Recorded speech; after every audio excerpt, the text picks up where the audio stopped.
దింపుకున్నావు అది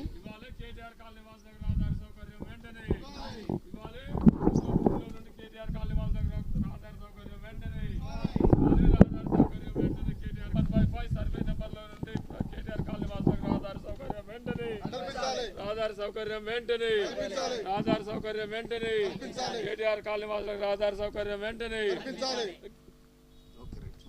అయితే ప్రధాన సమస్యతో సతమతం అవుతున్నారు పేద గిరిజన కావచ్చు, మధ్యతరగతి కుటుంబాలు కావచ్చు.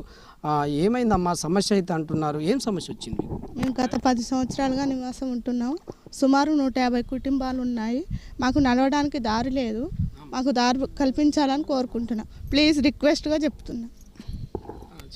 నా పేరు మాధవి. కేటీఆర్ కాలనీలో ఉంటున్నాం. మేము 10 సంవత్సరాల నుంచి ఇక్కడ ఉంటున్నాం. 150 కుటుంబాలు మాత్రం ఉంటున్నాం ఇక్కడ.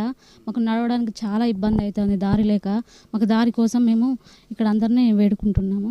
దారి 10 సంవత్సరాలు అవుతుందండి వచ్చి ఉండబట్టి అయితే ఇక్కడ మా దారి కోసం అందరినీ ప్రభుత్వాలకు సంబంధించిన కలెక్టర్ గారికి ఏమైనా ఆదేశాలు పెట్టారమ్మా?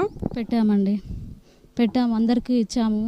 అందరినీ అడిగి చూసాము కూడా. ఇక్కడ వచ్చిన అధికారులు కూడా చాలాసార్లు వేడుకున్నాము.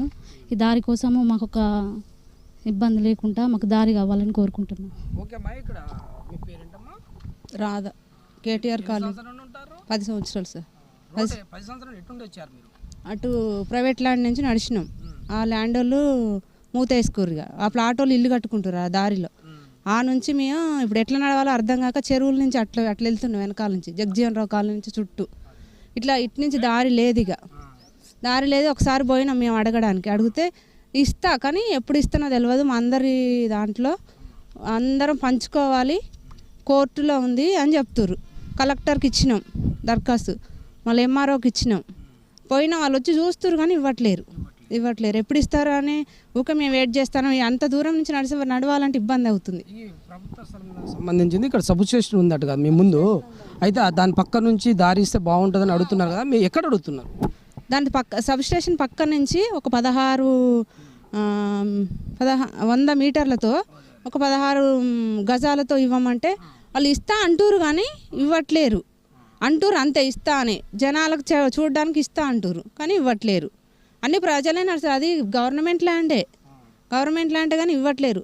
8 ఎకరాలే ఉండాలి వాళ్ళకి, 40 ఎకరాల దాకా ఉంది. ప్రభుత్వం కూడా చూసుకోవాలి. ఇప్పుడు పేద ప్రజల్ని ఆగం చేయొద్దు కదా. అంతే సార్ నా రిక్వెస్ట్. మీది ఎవరమ్మా? కేటీఆర్ కాలనీ. ఎన్ని సంవత్సరాలు ఉంటున్నారు? సమస్య ఏంటమ్మా? దారి కావాలని అడుగుతున్నారు సార్. గతంలో ఎక్కడి నుంచి నడిచేవాళ్ళు? వేరే ల్యాండ్ నుంచి నడిచి. వాళ్ళు ఇప్పుడు వద్దంటారా, అక్కడి నుంచి రావద్దంటారా? ఇప్పుడు ఏదో చెరువు నుంచి పోతున్నారు. చెరువు ఎక్కడ ఉంటుంది? అటు కడకున్నది చెరువు, అటు నుంచి నడుస్తున్నాం. ఇబ్బంది. మీ పేరేంటమ్మా? జయ అండి. 10 సంవత్సరాల నుంచి ఇక్కడ ఉంటున్నామండి కేటీఆర్ కాలనీలోనే. మాకు ప్రధాన సమస్య ఏదంటే రోడ్డు సమస్య బాగా ఉందండి. కొంచెం నైట్ రావాలన్నా లేడీస్కి ప్రాబ్లం అవుతుంది. కొంచెం ఎంతమంది అధికారులతోటి మా అన్నలు మాట్లాడినా కానీ అసలు ఎవరు పట్టించుకోవట్లేదు. కొంచెం మాకు ప్లీజ్ రిక్వెస్ట్ అడుగుతున్నాం, అందరికీ దయచేసి దండం పెడుతున్నాం. మాకు కొంచెం రోడ్డు ఒకసారి తీయాలని అడుగుతున్నాను అంతే. వాళ్ళయ్యా మాకు ఇబ్బంది అవుతుంది నడిచేటందుకు. 10 సంవత్సరాలు దారికి ఇబ్బంది పడతాను. జర దారి చేయాలి అందరు దయచేసి. మాకు కొడుకో బిడ్డ, పెద్దోళ్ళే. ఇబ్బంది పడతాను అయ్యా. మాది కేటీఆర్ కాలనీ సార్. 10 సంవత్సరాల దగ్గర ఉండి ఇక్కడే ఉంటాను. ఎన్నిసార్లు అడిగినా గవర్నమెంట్ అధికారులను ఎవ్వరు పట్టించుకోవట్లేదు సార్. మాకు దారి ఇవ్వాలని కోరుకుంటున్నాం సార్. ఇది పరిస్థితి. వాళ్ళు ఒకటే చెప్తున్నారు, బాధ రోధిస్తున్నారు. రోడ్డు మార్గం లేక అనేక ఇబ్బందులు పడుతున్న పరిస్థితి. అయితే మొత్తంగా ఇక్కడ సైడ్ నుంచి డ్రైనేజ్ నుంచి పోవాలంటే పాములు, చిటకలు, ఈ సంబంధించిన తేళ్లకు సంబంధించిన చాలా సమస్యలతో ఇక్కడ ఇబ్బంది పడుతున్న పరిస్థితి.